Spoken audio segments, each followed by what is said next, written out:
I was told that I needed to be in my office this morning and not do any of my meetings. But I also was told by Larry, because he knows me well, and some of you guys know me really well. I've worked with you, and I say this ad nauseum, but you know this to be true. Me and attention does not get along well. And I don't say that to pretend that. I mean, you guys know that of me. I would rather give all you guys the attention, which I try to do. And when it comes on me, I don't handle it really well, but I am very grateful. And I don't want anyone to think that I'm not. I am so honored. I can't believe this. I've been up since 1.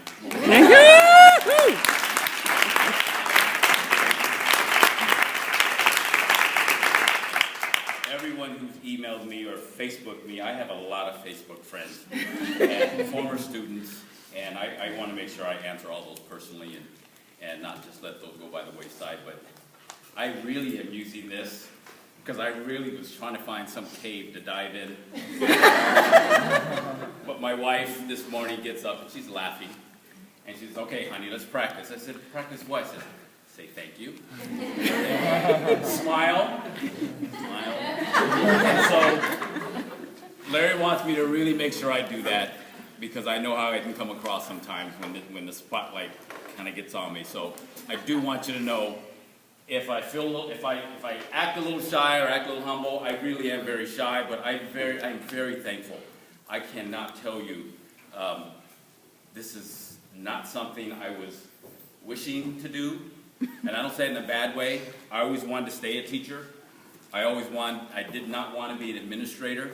I remember Lillian Adams when she was a counselor at El Camino, and David Lee, he's a counselor at El Camino, dragging me into their office.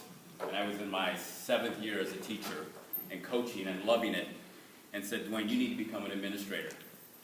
And I said, "Absolutely not. I don't know what they do. I don't agree with their decisions." I said, "No way, it's not going to happen." And I took my first class, and I didn't like it because they didn't talk about kids. I took my second class, and didn't talk about kids. And I hesitated signing up for the third class. I was going to tell Lillian, I'm not taking any more classes because it's everything I had thought it was.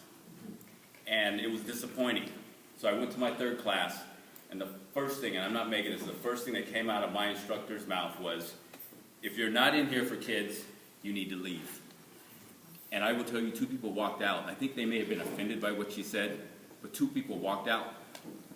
And that's what kept me going. And then she put me in front of I did a practice interview at San Diego, and it really was for practice. I hadn't had my credential. I was like 6 months away, and she said, "Go practice this interview." So we practiced. I practiced with her, and then I went to the interview, and I got the job in San Diego. And so I didn't think I was ready. I know I've been trained to do the things I've been doing, and I know I've been trained to do this job. It's a big job. It's 20,000 kids, 2,000 teachers, 1,000 classified, and it's a whole city that I love. I've been working really hard, I'm not crying. But I love this town. And I know I'm going to make some mistakes, and I just want you to know my heart's always been with kids, and it always will be. And I so much appreciate working for you guys. I've worked for you, and I want you to know that. I mean that sincerely, so thank you.